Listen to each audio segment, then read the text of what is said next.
Graça e paz, amém?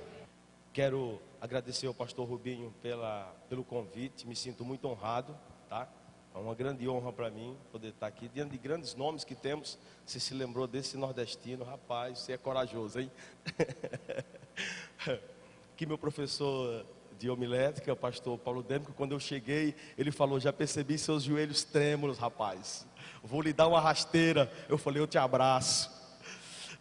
Agradeço também ao presidente da igreja, sempre bato continência quando ele vai lá no seminário, né? Nosso irmão Val, a sua família. Pastor Rubinho, leva um abraço à sua família, que eu não estou vendo aqui a pastora Márcia. Um abraço fraterno para ela. Pastor Gilberto, pastora Miriam, vocês são bênção, moram no coração da gente. Cadê a pastora Noemi? Ok, já dei um abraço nela. Cadê o Batatão? Firme. Pastor Adriano. Irmãos, vocês são bênção, tá? Não peço desculpa pela minha informalidade, senão eu vou deixar de ser eu. Assim sou eu. Cristo que me chamou, ele respeita a minha personalidade. Cristo que chamou você, ele respeita a sua personalidade. Ele respeita você como você é, tá? Os ajustes para que você alcance a maturidade, ele vai se encarregar de fazer. Basta você abrir o seu coração e deixar que ele faça. Em nome de Jesus. Mateus 14, dos versos 22 ao 36. Amém? Diz assim a palavra do Senhor. Logo em seguida, Jesus insistiu com seus discípulos para que entrassem no barco e fosse adiante dele para o outro lado. Então, enquanto ele despedia a multidão, tendo despedido a multidão, subiu sozinho ao monte para orar. Ao anoitecer, ele estava ali sozinho, mas o barco já estava a considerável distância da terra, fustigado pelas ondas, porque o vento soprava contra ele. Já alta madrugada, Jesus dirigiu-se a eles andando sobre o mar. Quando o viram andando sobre o mar, ficaram aterrorizados e disseram: é um fantasma, e gritaram de medo. Mas Jesus imediatamente lhe disse: coragem, sou eu, não tenham medo. Senhor, disse Pedro, se és tu, manda-me ir ter contigo por sobre as águas. Venha, respondeu Jesus. Então Pedro saiu do barco, andou sobre as águas e foi na direção de Jesus. Mas quando reparou no vento, ficou com medo e começou a afundar e gritou: Senhor, salva-me. Imediatamente Jesus estendeu a mão e segurou e disse: homem de pequena fé, por que você duvidou? Quando entraram no barco, o vento imediatamente cessou. Então os que estavam no barco o adoraram, dizendo: verdadeiramente tu és o Filho de Deus.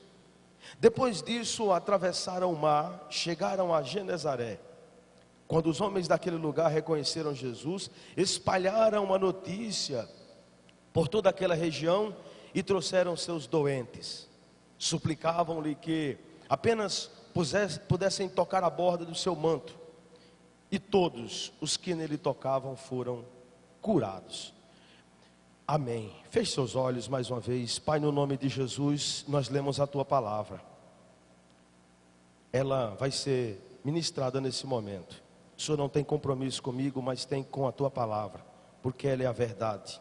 Aplica aos nossos corações a tua verdade. Tende compaixão da minha vida e usa-me como ferramenta tua nesse lugar para a edificação do teu corpo, que é a tua igreja. Bendito seja o teu nome, agora e para sempre, no nome de Jesus. Amém. Queridos e amados irmãos, esse texto, na escola bíblica infantil da minha igreja, as professoras ensinam para as crianças. Desde que eu me converti, que eu vi o pastor Simvaldo pregar sobre Pedro que andava sobre as águas. Então esse é um texto bem, acredito ser, né, bem conhecido de todas as pessoas. Assim como o Salmo 23, né, assim como o Salmo 1. São textos conhecidos, de que geralmente recorremos a eles em algumas ocasiões das nossas vidas, porque fala sobre algo poderoso que ocorreu na ocasião. Fala sobre um dos grandes milagres, como pode o homem nascido de mulher poder andar sobre as águas em direção a Jesus. E interessante que, na ocasião, esses homens que entraram naquele barco e se dirigiam, a princípio, a Betsaida, atravessavam ali aquele açude, né? Aquele grande açude de água doce, chamado de Mar da Galileia, que nós conhecemos. Eles foram naquele barco e aí tentavam atravessar para cumprir a vontade de Deus, para cumprir uma ordem de Jesus Cristo que lhes mandara ir. Embora no caminho, devido às tempestades, às ondas, esse barco tomou um novo rumo, né? E não conseguiu chegar naquele lugar, mas sim em Genezaré. E ali nós observamos no versículo 36 que muitos foram as pessoas que foram curadas. Quando souberam que Jesus estava naquele lugar, imediatamente correram a ter com Jesus, queriam apenas tocar na orla do seu manto, porque sabia que seriam curados. Amados irmãos, eu não quero nesta manhã focar nessa parte, no milagre, porque nem sempre milagres acontecem na nossa vida, exceto o da salvação, que permanentemente nos acompanha. Mas eu queria falar sobre a obediência desses homens ao entrarem naquele barco, e mesmo enfrentando as adversidades, se disporem a cumprir um propósito do próprio Cristo, que era chegar naquele lugar, para que tudo aquilo que ocorreu nos versículos 35 e 36, então, pudesse se dar. E claro que, para que os propósitos de Jesus às vezes se cumpram através das nossas vidas, nós vamos enfrentar esse mar revolto que eles enfrentaram. Vamos enfrentar tempestades que aos nossos olhos, irmãos, serão intransponíveis. Vamos enfrentar inclusive escassez de alguma coisa. A principal delas, a esperança que desaparece do nosso coração. E em meio a todo esse contexto, em meio a tudo isso que ocorreu com aqueles homens naquele pequeno barco, nós, claro, queremos falar nessa noite sobre resistindo às adversidades para cumprir o propósito de Cristo. Resistir às adversidades para cumprir o propósito de Cristo. De forma simples e bem aplicável ao nosso meio.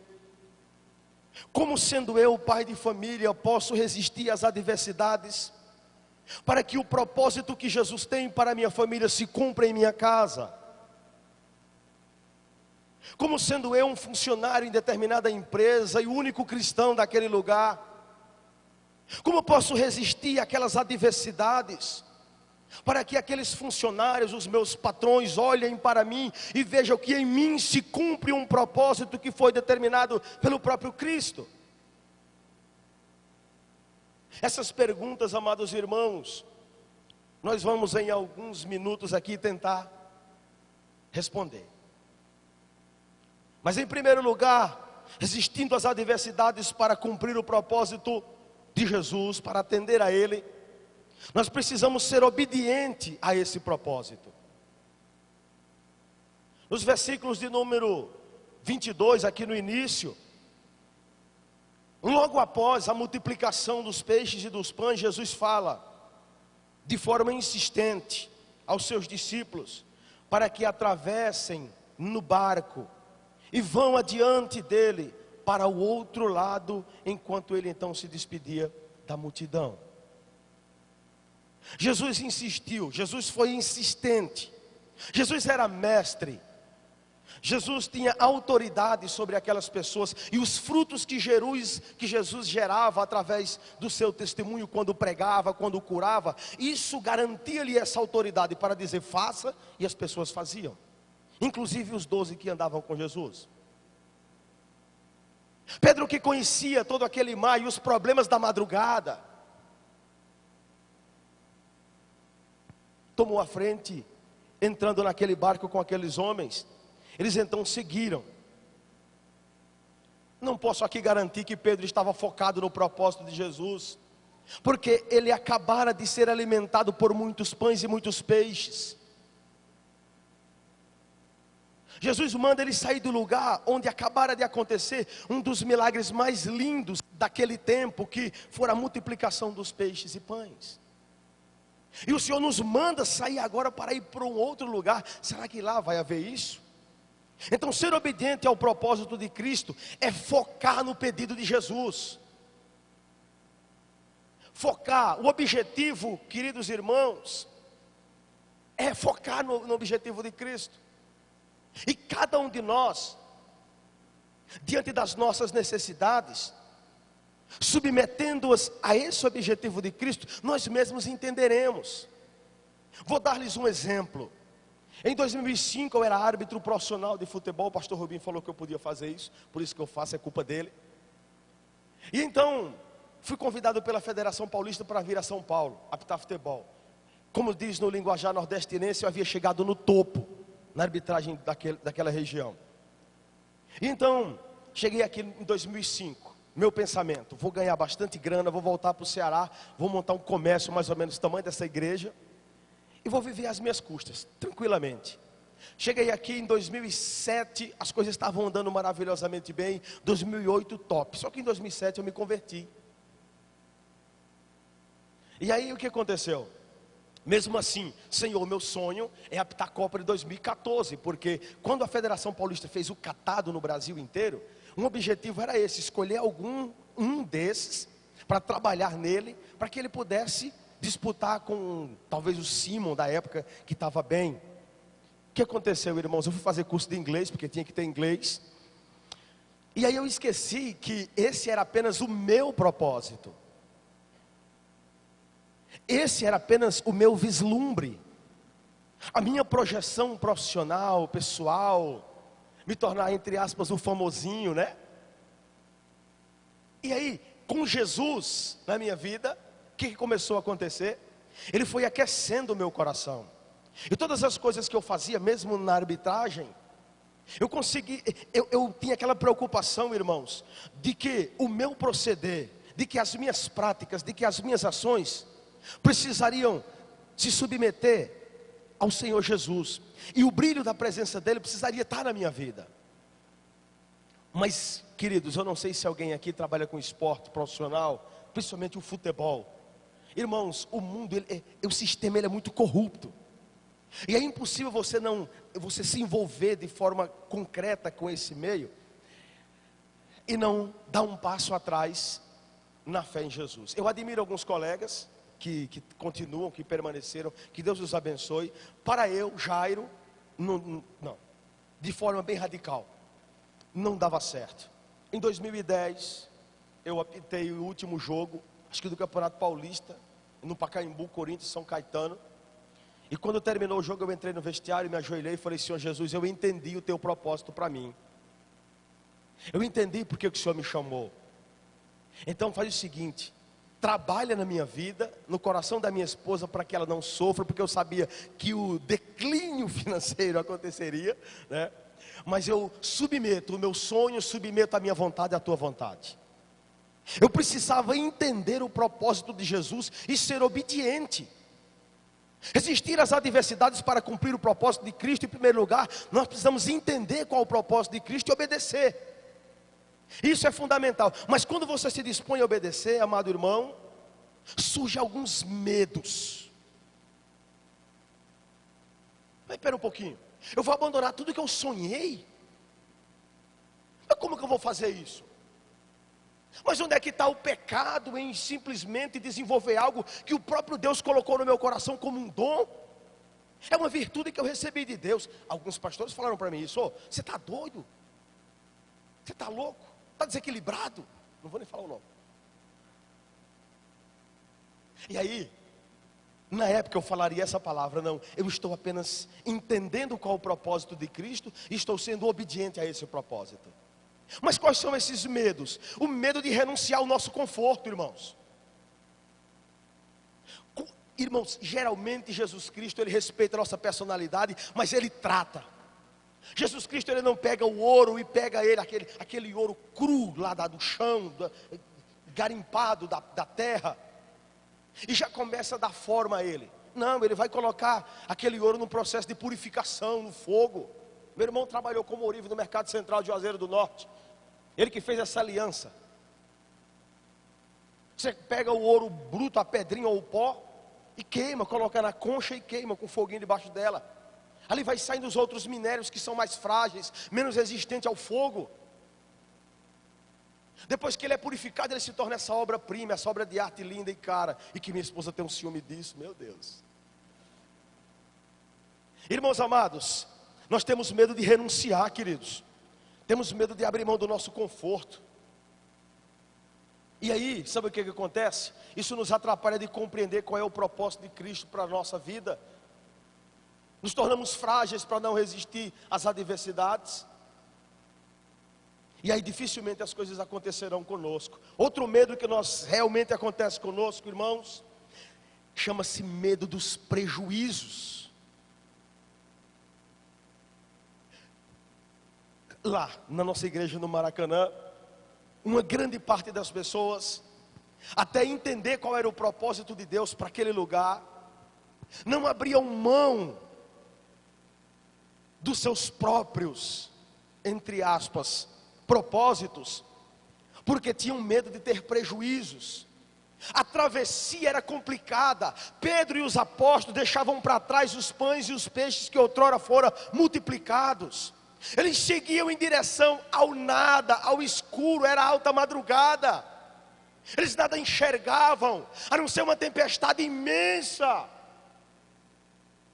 Mas creio eu, queridos, que o que estava no coração daqueles homens era apenas o propósito de obedecer ao Senhor. Foi Ele que nos mandou. Como meu pai falava na roça, chova ou faça sol, se Deus mandou, vamos fazer, que Ele vai nos abençoar. Se Deus te mandou fazer algo, querido e amado irmão, e você entende que é do Senhor, haja o que houver, não arrede o pé, não mude de rota, não mude de direção, siga. Se algo tiver que mudar a direção do seu barco, assim como foi no contexto, que seja tempestade. Se vier uma enfermidade, que venha, mas não abra mão do propósito de Jesus Cristo, creia nele. Se tiver que vir adversidade, que venha. Mas se o propósito de Cristo para essa igreja é a maturidade, permaneça nesse propósito, não abra mão. Não tenha medo dos prejuízos. Não tenha medo dos flagelos que possivelmente o prejuízo irá te causar. Porque em breve o bálsamo do Senhor virá sobre ele, irá te curar, irá te restaurar. Mas prossiga no propósito que o Senhor determinou para você.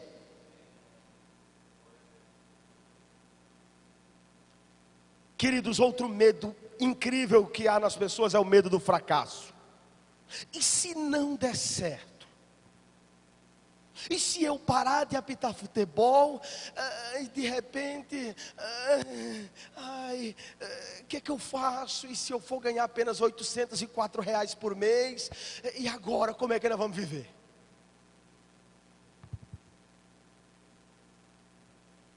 Isso é apenas uma adversidade que surgirá nas nossas vidas para tentar impedir-nos de cumprirmos os propósitos de Deus.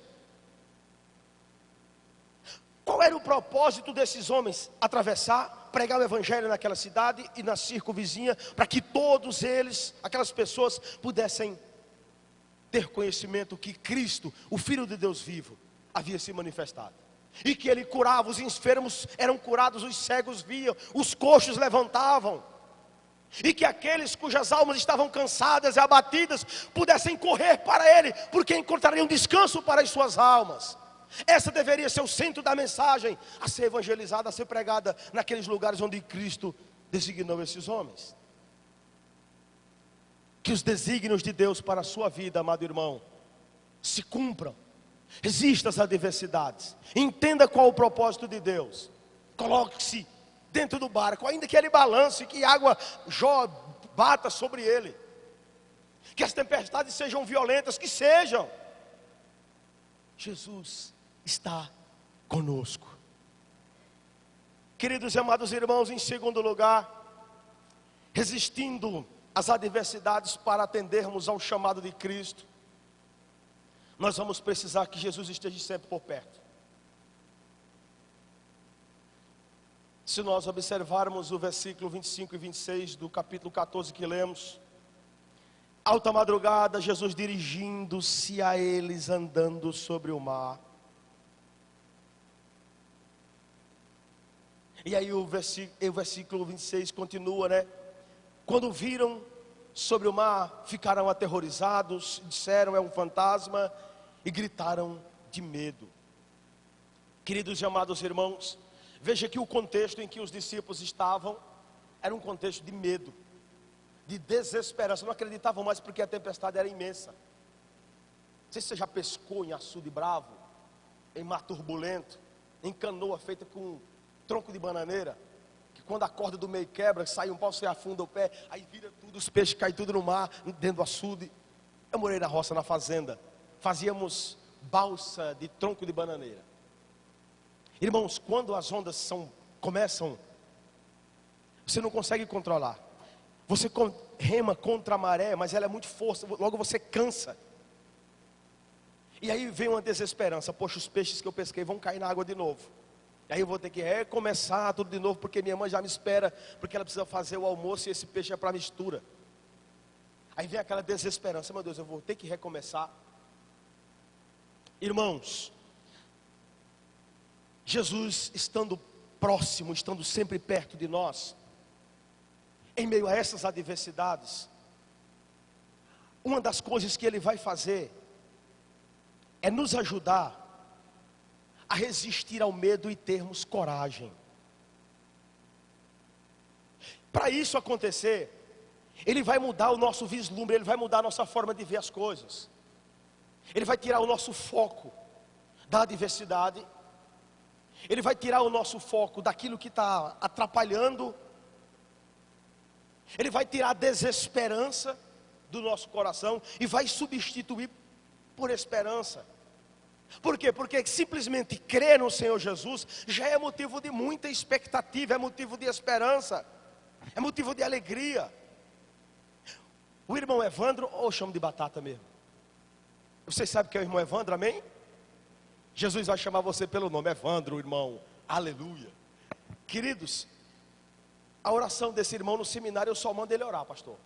Só mando o irmão Evandro. Eu vou aqui abrir um parênteses, agora eu vou sair um pouco do texto. Peço permissão aos irmãos. Queridos, chega no seminário, não estou criticando porque eu faço parte dele, o presidente está aqui do meu lado. Chegam no seminário alguns alunos totalmente sem noção, sem entender o propósito de Jesus. E aí o que acontece? Está aqui o meu irmão Evandro, se eu tiver mentira, irmão, dê um glória aí, irmão. Aí eles entravam na sala de aula, e aí, mano, pá, tá. Aí, sentando, e eu já tinha arrumado o slide, tudo tranquilo, fiquei lá na sala de aula, igual o pastor Aparecido, igual o pastor Paulo Dêmico, que não dá moleza para aluno, obrigado pela sua firmeza, pastor.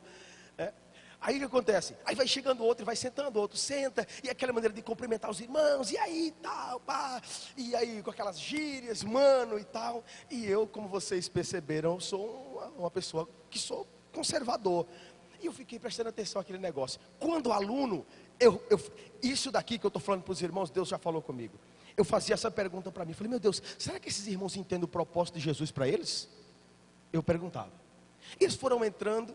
Quando terminou, aí Deus foi falando no meu coração, fala: olha só, esses aí serão os futuros pastores. Esses serão os futuros pastores. Totalmente sem noção, totalmente sem compreender os propósitos de Jesus para a vida deles. Matéria, vida cristã. Eu falei: agora eu pego esses caboclos. Irmão Evandro, pega um copo d'água para mim, fazendo um favor, meu Evandro. Ele foi lá, pegou água, sente, fecha essa porta com a chave, não deixa ninguém sair. Sentou todo mundo, eu falei: irmãos, é assim que vocês se cumprimentam na igreja de vocês? Quando o pastor de vocês toma o púlpito, que ele recebe o microfone na mão, representando Jesus Cristo ali, sendo boca de Deus ali naquele lugar, é assim que ele fala: e aí, truta, beleza, mano? Ah, você tem alguma coisa contra? Não, mas também não tem a favor. Eu vi Jesus tratar ninguém assim, uai. Ah, você tem que levar em consideração a cultura do lugar. Jesus respeita a personalidade, cultura não. Personalidade sua foi Ele que fez, então Ele te respeita. O jeitinho que você é, da maneira como você é, Ele respeita, a cultura não.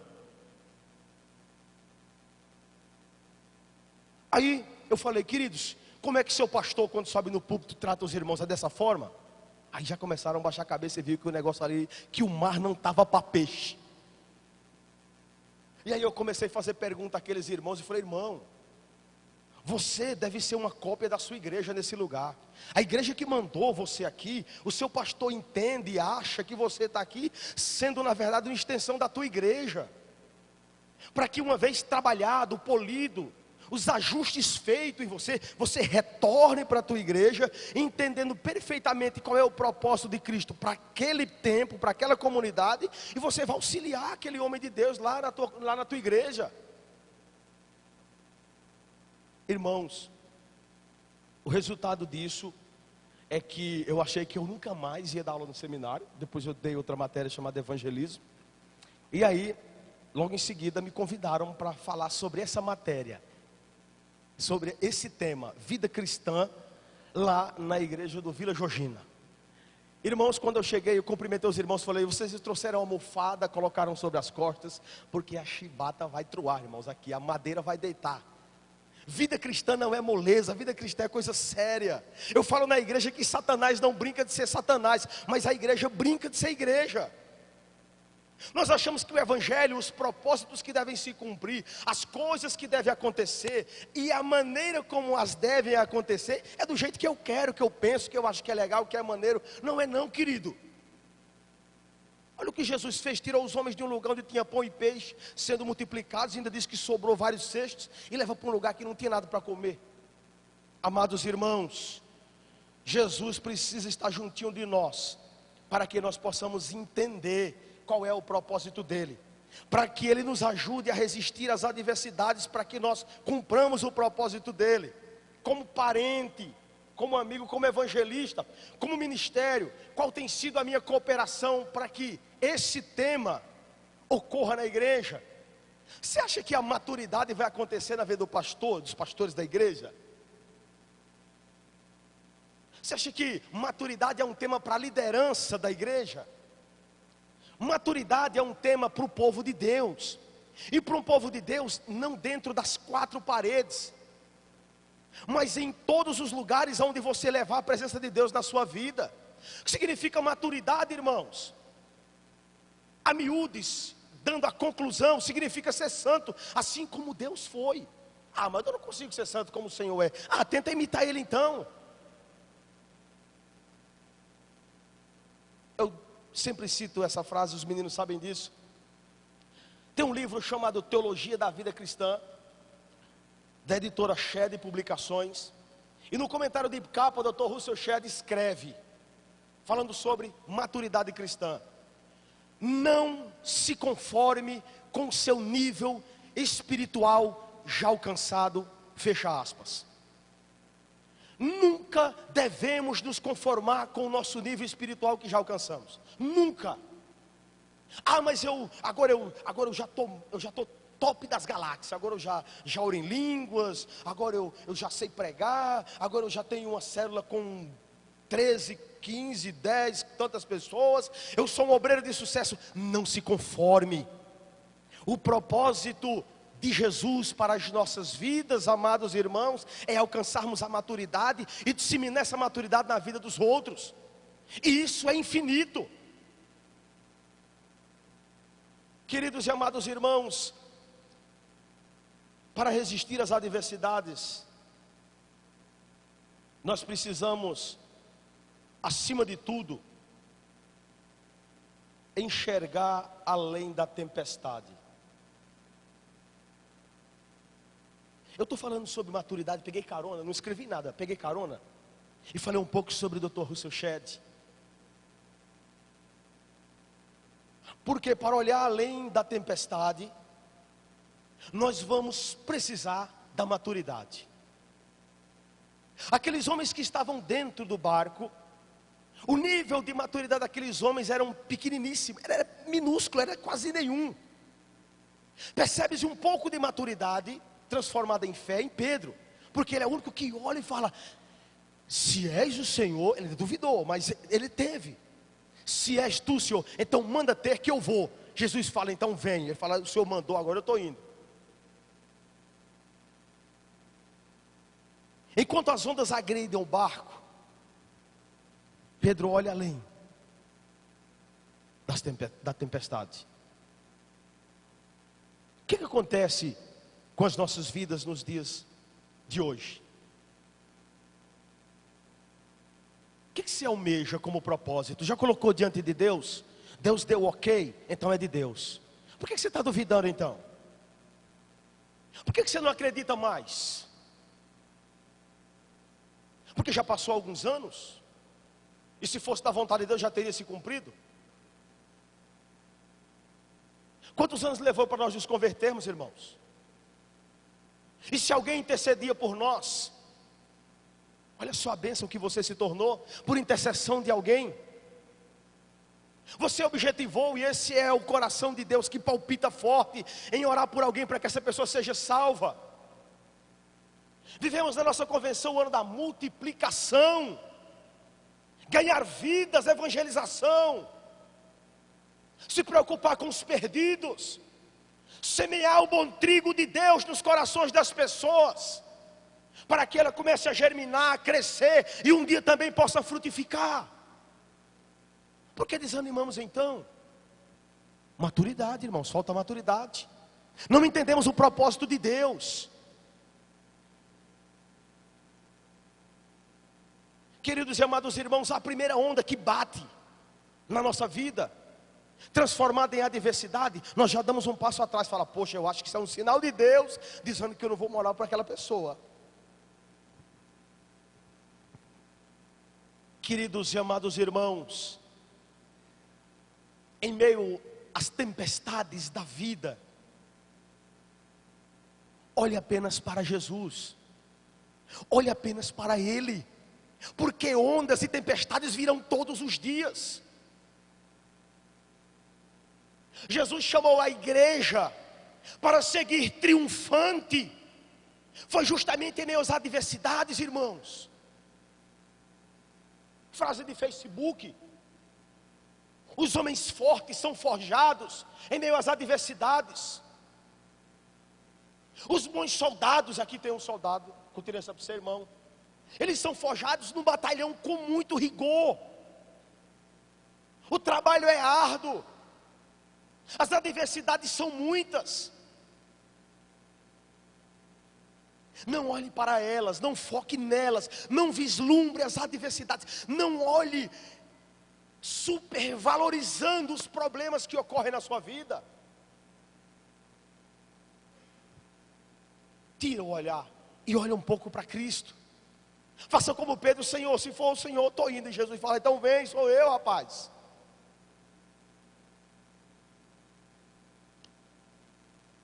Outra coisa, queridos, que se faz necessária: não olhe para o barulho das ondas batendo no teu barco, trazidas pelo vento que bate e traz aquela poeira de neblina, de gotículas minúsculas de água para dentro da tua vida, ofuscando a tua visão. Como isso acontece? Porque aquilo que eu achei que era de Deus está muito difícil. Está muito difícil. Porque talvez eu não vou conseguir. Talvez não dê mais certo. Talvez não seja a vontade de Deus mesmo, né? Queridos, em nome de Jesus, isso é olhar apenas para as ondas. Isso é olhar apenas para a tempestade. Você deve olhar além dela.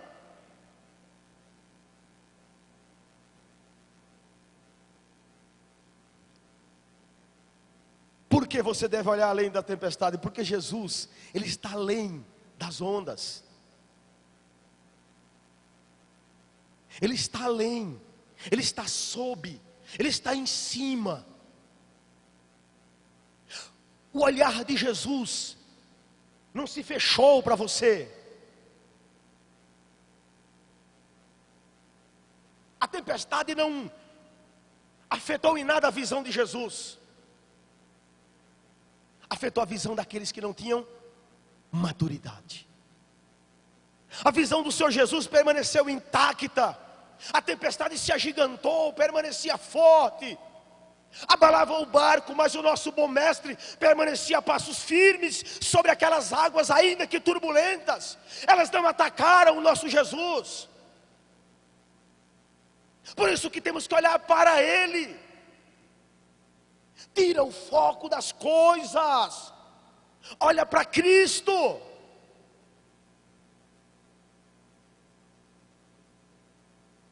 Claro que eu não podia, em respeito ao meu mestre, pastor Paulo Dêmico, mestre, bom mestre, Cristo, o Senhor. Pastor Gilberto também, que é um bom exegeta, sabe que no grego essa palavra significa epistata, aquele que tem poder. Não que alguém o deu, mas Ele próprio é a essência do poder. Poder para mandar, poder para determinar sobre a natureza, inclusive sobre eu e você, que somos criatura feita por suas próprias mãos. É para esse mestre, para esse Jesus, que tem o poder sobre todas as coisas, que nós devemos olhar, que nós devemos focar a nossa visão, que nós devemos direcionar o nosso olhar.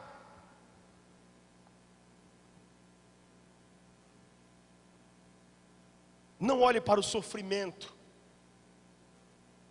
Crente fiel a Deus geralmente sofre bastante. Conheço um pastor que ele dizia o seguinte: se você é cristão e você não passa por adversidade na sua vida, você precisa rever o modelo de cristianismo que você está vivendo. No início eu não concordei com ele. Eu fiz como alguns aqui, comecei a discriminar a palavra de Deus. Olhar para a palavra com discriminação. Nós olhamos, irmãos. Quando ela nos convém, nós abraçamos. Ah, que palavra linda e maravilhosa. Quando vem com um pouco mais de exortação, assim como o pastor Adriano leu aqui na frente, nós colocamos um pé atrás e falamos: pô, mas espera um pouquinho aí, como assim? E ele falou sobre uma coisa que ninguém gosta que se fale. Quer ver algo que dói? Quer ver algo que você vai arrumar inimizade? É falar sobre dízimos e ofertas na igreja. Geralmente isso é coisa de quem não tem maturidade. Eu falo, irmãos, e não tenho medo e também não peço permissão para ninguém, que se é uma ordenança bem cumprida pelos judeus, ao ponto de Cristo não precisar exortá-los nesse caminho, nesse sentido. Ah, porque só tem no Antigo Testamento. O judeu era obediente a Deus nesse sentido. Por isso que é a nação mais próspera da terra. Porque esse é um quesito que não precisa ser trabalhado no povo judeu, porque eles são dizimistas fiéis.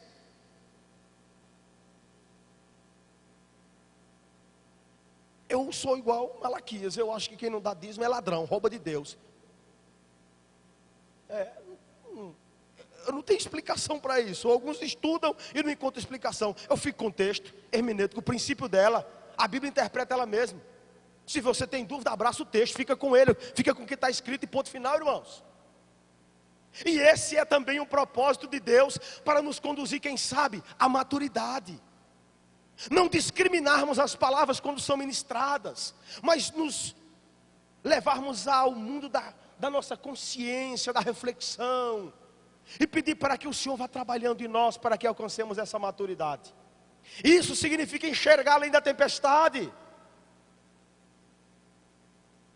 O trabalhar de Deus, os ajustes que necessitam serem feitos nas nossas vidas, para que alcancemos a maturidade, para que entendamos os propósitos de Deus para nós, irmãos. Ele passa, principalmente, por nós olharmos além da tempestade, além da adversidade. Vamos finalizar. Queridos, finalmente, além da tempestade, está a ação sobrenatural de Deus.